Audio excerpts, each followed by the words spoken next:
a lot of the time people focus on the information we need to know, but through clinical practice and the work that I do around coaching, it is very difficult to make, habits change. And particularly with COVID, there's been a lot more challenges. I'm sure everyone's felt more challenges around nutrition during COVID, a lot more comfort eating. The pantry's right there if you're working from home. It's one of the things we have in our control, and we don't have as much in our control. So habit change is very important, and I really hope that through this presentation, you will get some tips on how you can try and facilitate that change to occur. So in terms of focusing on habits, we often know what we should do, and it's the how we do it regularly that's the problem. This statement really resonates with so many people that I talk to, because they say, I just know what I need to do, but it's the actual doing it that's the issue. Why can't I do it? What is it about it? I know what I need to eat. And if you're not sure and you feel like you need more guidance in that area, then something like the Eat Well, Live Well toolkit is fantastic, because it will give you some of those key things you should be doing with your nutrition. And then the next part is focusing on this habit change and how you can make those habits stick. So habits are the key to creating and maintaining a healthy diet. Without having these habits in place, it will come and go. You will eat well sometimes and then not well other times. So by implementing some of these tips, it will really help you to bed down those nutrition habits and help them stick around. Through the talk, I'll give you some tips to create and sustain the habits. I will also try and make it as practical for you as possible. So I know there was a little note, if you've got a pen and paper handy, that's ideal, because hopefully I can help you to walk away with a little bit of a plan as well, because there's nothing better than having the information, but also something you can action at the end of this. So hopefully you've got a pen and paper handy. Now, this I hear all the time. I'm not motivated. How can I do it? I'm just not motivated. And, motivation is very fickle. You can't rely on motivation. If you're relying on motivation, then things aren't going to happen. It's very come and go with motivation. So it's important to think more so around the consistency, in terms of repeating the behaviours, because the more that you repeat the behaviours, the more it teaches your brain that this is something you can do and that you can resort back to. Whereas if you're waiting for motivation, how many of us feel motivated every day? It's not a thing that happens regularly, and it does come and go depending what's happening in your environment. So it needs to be more around that repetition. And I'll talk through some tips through the session as well of how you can create that repetition and make it easier when you're trying to work on nutrition and habit change. The repetition, the reason it's really good is because it makes that behaviour more automatic. And of course, we want to have that automatic process, because when we look at our habits, actually 40% of our behaviours are habits.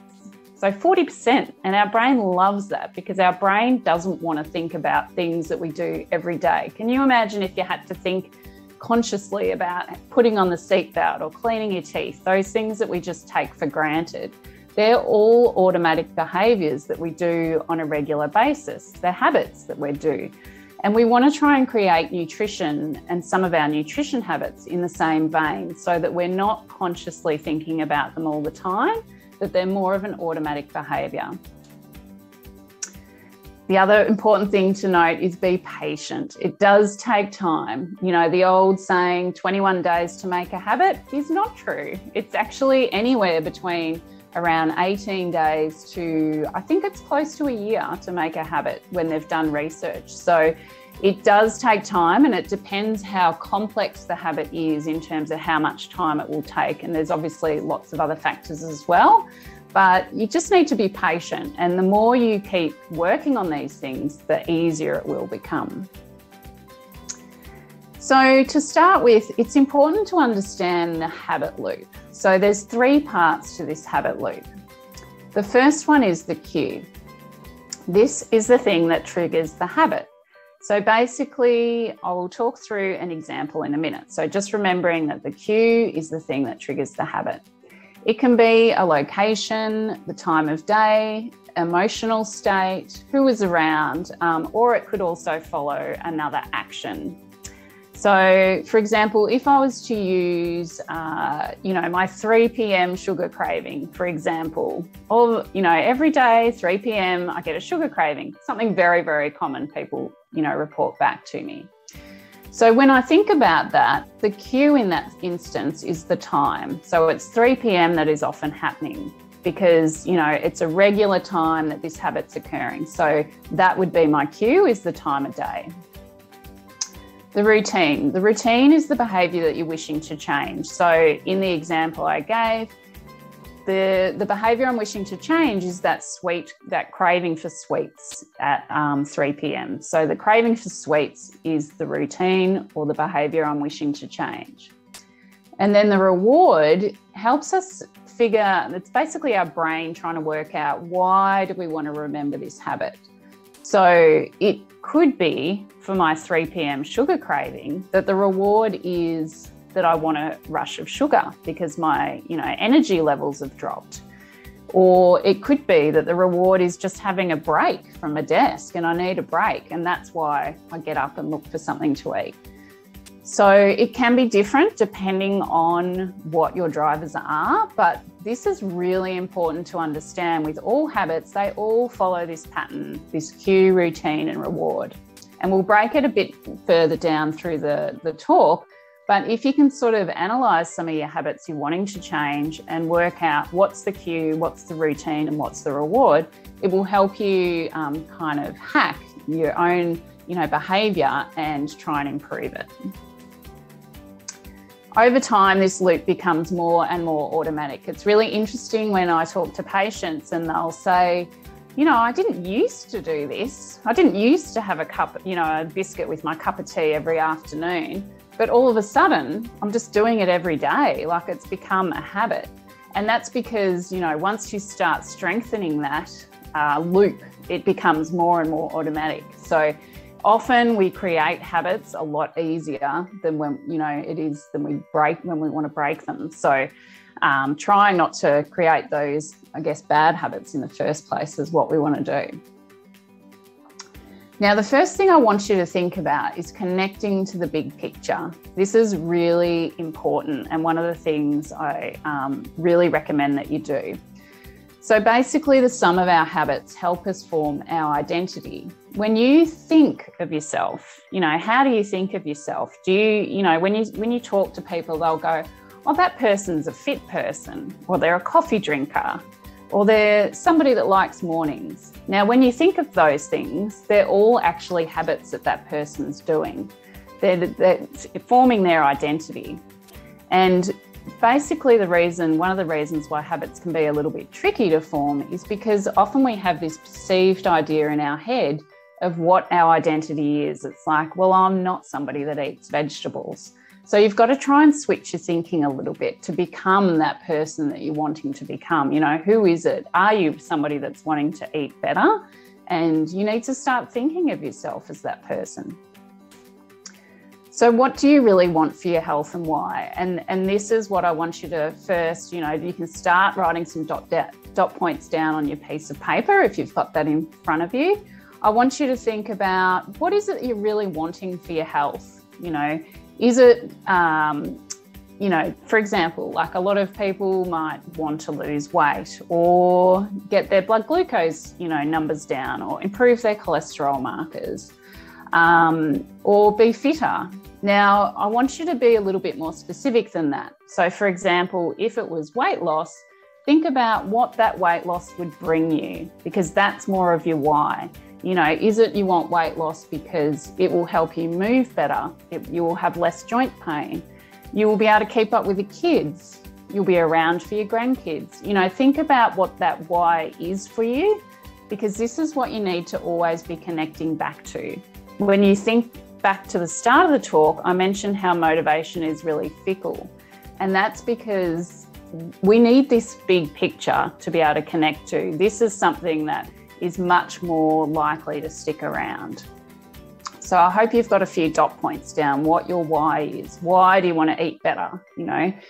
Is it so that you can stay healthy for future, so that you can travel when travel opens up? Just write a few of those reasons down.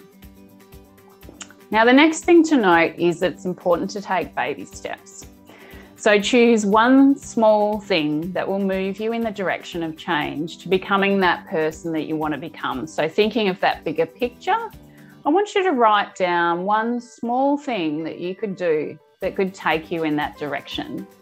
Now, we're talking about nutrition, so pick one nutrition habit. So for example, my goal was weight loss, but I want weight loss because I want to be able to, keep up with the kids. And what's one small thing I could do from a nutrition perspective? Well, I know that I'm not eating enough, balanced meals. There's some great resources in the Eat Well, Live Well toolkit in terms of what a balanced meal looks like. Having your protein, all your veggies, and, some good quality carbohydrates.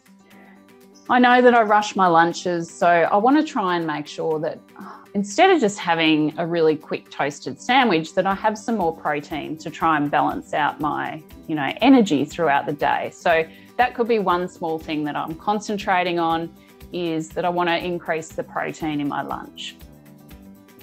So pick one thing, and I want you to write that down as well. What's one thing that you can do? Could be to drink some more water, could be something around movement, but write one thing down. Now, thinking about the plan, the next step is to plan for that cue and choose a behaviour that delivers the reward you're craving. So for example, I figured out with my 3 p.m. sugar craving that it was the break that was my reward. So if I'm trying to think about that, what's another reward that I could give myself that's not around food? Because, clearly the sugar wasn't doing me any good. I'm trying to cut down on sugar. So how do I try and replace that? Now, the reward does need to be enjoyable and does need to give you some kind of, benefit, because otherwise, let's face it, you're not going to go back to that reward. You just head back to the sugar. So because I identified that the reward that I was after was a break, instead of actually going to the kitchen and finding a biscuit, I decided to set my alarm so that I would go for a walk out to the letterbox and back to get some fresh air, or walk around the block and back. So it's replacing that behaviour with something else that's still giving me a reward that I was after. So I want you to have a little think about, that step that you wrote before, what the reward is that you think happens and what you can change there. The next part that's really important is, can you sustain it? Now, fad diets are not the answer. Everybody you speak to, that goes on a diet, whether it's, keto, whether it's low carb, whether it's, so many diets around, so many different things. And the reason they are attractive is because, they're supposed to be a quick fix. And people think, great, a quick fix. This is going to fix all my answers. But realistically, we can't stick to them because they're too hard. They're not realistic. They're not sustainable. And it's never going to be something you can create habits around for a long period of time. So I want you to ask yourself, can you see yourself eating like this in 3 years' time? Because it's all about balance. Healthy eating is not about doing 100% perfect 100% of the time. It's not realistic. You can still go out for dinner. You can still see friends. You can still have a glass of wine. But it's about how often you're doing those other things, in terms of your greater goals. So thinking back to that overall goals and, yes, you might change some of your eating habits. You might be out for dinner and you might make different choices on the menu. But that's still sustainable compared to actually not going out for dinner at all because you're on, a low carb diet or something. So you need to be able to sustain it. The next important thing is that you need to enjoy your new habit. Enjoyment means that it will be more sustainable. So, all of us know that we're not going to keep doing something if it's not enjoyable. There's no point in me telling you that you need to eat kale if you hate kale, because you're going to eat it for maybe a week or 2 weeks, and then all of a sudden you'll fall off and not do it anymore because you don't really like it. So you need to actually enjoy the new habit and have a think about how you can make it more enjoyable. So to find healthy nutritional habits that you enjoy, it might be that you need to find some new recipes, with vegetables in them. It might be that you need to cook vegetables in different ways. Like sometimes people will say to me, well, I've never tried baking cauliflower. It tastes completely different to if you steam it and it's mushy. Like there's different ways you can do things so that they taste differently. And it's around trying to find a way that you enjoy them. And yes, it will be a little bit experimental, but that's okay. It's just trying to find the best way for you. And then you need to focus on those positive feelings that the new habit brings. So, for example, if you're feeling lighter, often when you're eating well, you feel lighter, you feel more energetic, you feel healthier, you feel more likely you want to exercise because you're eating well. So focus on those positive feelings and really tap into those, because they are the things that are bringing you closer to that overarching goal you were striving for. Now, setting goals. This is really something I try and get people to think about doing on a regular basis. And in terms of regular, I'd say every week or 2 weeks.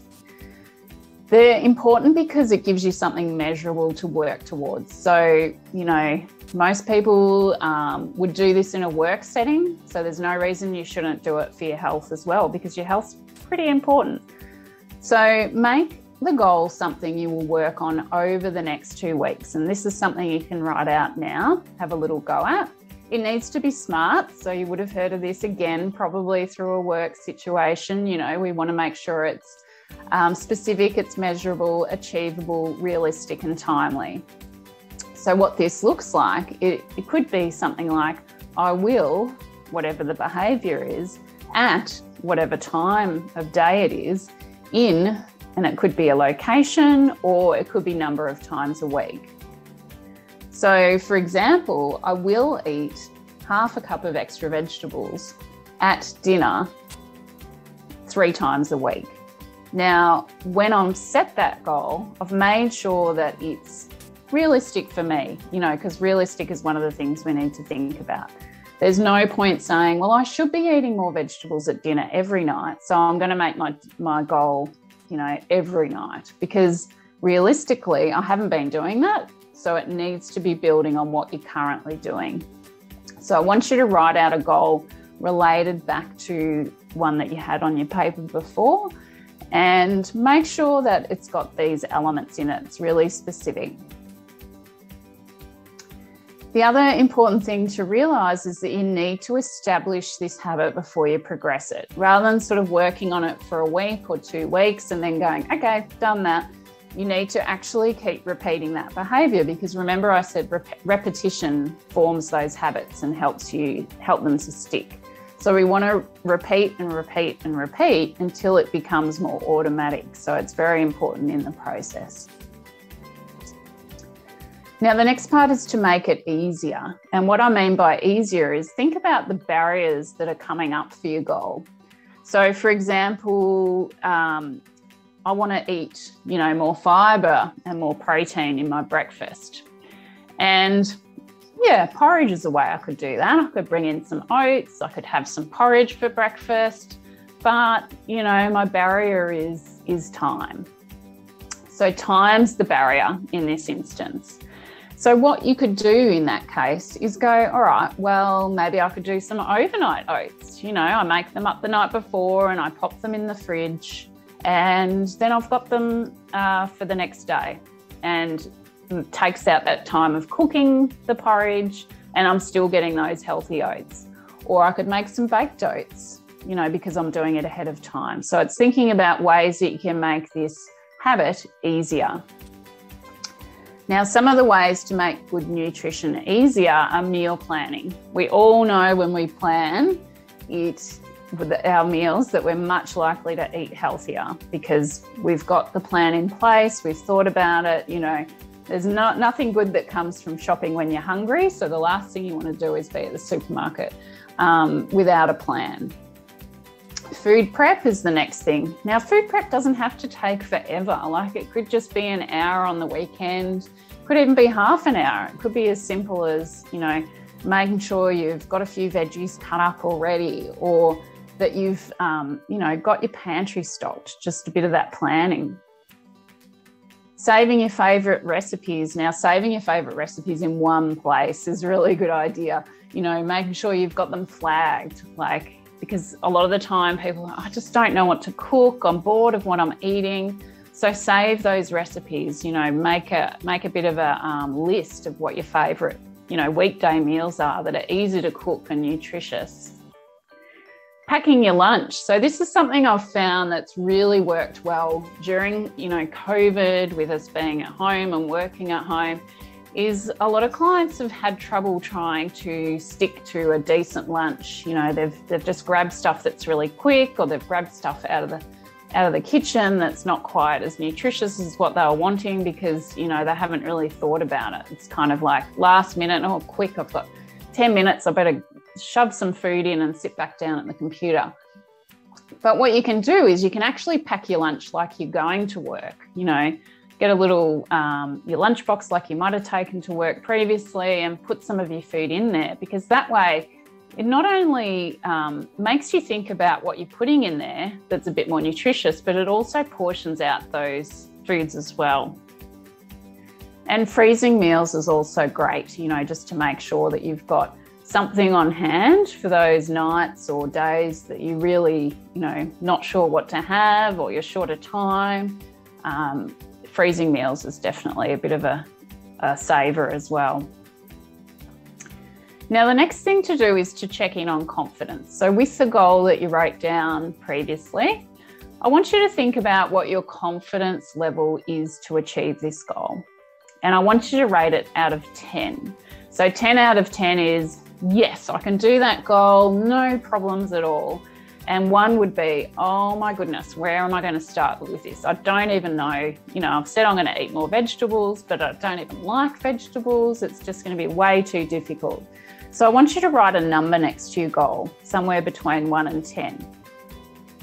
Now, if this is 7 or below, probably 6 or below, I'd say is okay. Then 6 or lower, I want you to change it so that your goal is easier, because your confidence level is too low. We want to be setting our goals so that we're quite confident to be able to achieve them. So it should sort of sit somewhere between a 7, an 8 or a 9. If you're picking 10 out of 10, you're either super optimistic or the goal's a bit too easy. So try and pitch your goal so that it's about a 7, 8, 9 out of your confidence. And if it's not, go back and just adjust it so that you can make it achievable. So for example, I've got my, you know, 3 times a week, I'm going to have an extra serve of veggies at dinner. And I've thought, yep, I can do that. I'm already having, you know, 2 serves and I'm trying to increase it to 3. And I feel like I can do that because I'm being realistic, and I've only made it three nights a week just to see how I go. And I rate my confidence 8. So perfect. I want to keep it at that. Don't try and achieve too much too soon, because this is unrealistic. So I commonly hear the word should. You know, I should be walking every day. I should be eating fruit every day. You know, there's a lot of should. Please ignore that word, ignore what you should be doing, and think about what's those small steps that you can do now that are realistic, that you have control of, and use that as your goal. The next thing to do is schedule. So scheduling the habit into your diary is a great way to make sure that you're prioritizing it. So it could be that you put it into your, you know, your calendar, your Google Calendar, your Outlook calendar, your, you know, paper diary, your phone, whatever system you use, but schedule it in. It helps you to plan around other commitments. So, you know, a great example is more to do with your meals. So you've got your meal plan, you've planned it out for the week, you've thought about the meals you want to cook, but you know one of them is a new recipe and you think, oh, maybe I'll do that this week. But There's no point trying to do a new recipe when you're going to finish work, late, and then all of a sudden throw yourself into cooking a new recipe. So save that meal to be on a night where you're finishing a bit earlier and you've got a bit more time and energy. So make sure that, you think about this scheduling when you're actually planning your habits as well. Tracking habits has also been shown to be really beneficial in terms of trying to maintain habits, but also keep habits going. And the reason for that is because it makes the behaviour more memorable and satisfying. So, most of us love to tick off something on a list, and it's the same sort of theory. So it's giving us that positive feedback that our brain loves, when you can tick off a habit or a goal. Ensure it's somewhere that you will see every day, because there's no point having it, somewhere that you're not going to see it, because you will forget to tick it off and it'll become another thing you're not doing. So make sure it's somewhere that you can see. So there's a few options that people can use. You could have a simple A4 habit tracker. You can use apps. There's a variety of apps, but a couple that I know have been, good that clients have used as Streaks or Habit Share. And that sort of reminds you on your phone, but it depends, whether you're an app person or a paper person. And you could also just put it on your calendar. But remember, it needs to be something that works for you. So it might be a matter of just trying, a couple of different options. But something like the paper one is something that, I find a lot of people benefit from, because they can stick it on the fridge or on their computer. It's nice and visual. It's in their face. And I might even attach, like when Ella puts the presentation up, I can even attach a simple, hopefully Ella can, attach a simple habit tracker that you guys can download as well. Now, the all or nothing attitude is not helpful at all in terms of habits. We need to think that just because we've stopped doing something or we're not doing it all the time, it's more about actually how we get back to doing that habit quickly. That's the important thing. Like, it's very natural to lapse with habits, totally natural. We lapse if it's a special occasion, time of year, Christmas or birthdays. We lapse if we're sick. We lapse if we get injured. It's very natural. We don't need to, sort of have those harsh words to ourselves saying, well, because haven't done it for, a week, then I'll just give up altogether. It's not about that. It's about getting back on the horse and going, okay, what are those things I can start doing again? So, think about how quickly you can resume what you're doing already. Every little step helps. So even if it's 1% better than what you did yesterday, it's better than nothing. It's still moving you towards those, ultimate goals, that ultimate person that you want to become in terms of, increasing your health. And also think about what you can learn from the lapse. Like, this is all about a learning thing. What did you learn when you had the lapse? Was it that, maybe special occasions are really hard? So what can I do to try and prevent that next time? Maybe I take some, healthy foods to the barbecue or whatever it is, when we're allowed to have barbecues again. But, those kinds of things where you think about, what is it? Stay a bit curious around your behaviour. Now, priming your environment is also very important, because it sets us up to make sure our habits are easier. For example, if you want to eat more fruit, make sure that there's enough, fruit around, and that the sweet temptations aren't there, because of course you're going to want to eat the sweet if that's there. Much easier if it's not in the house. So make sure that you've got your environment set up, for your healthy eating habits.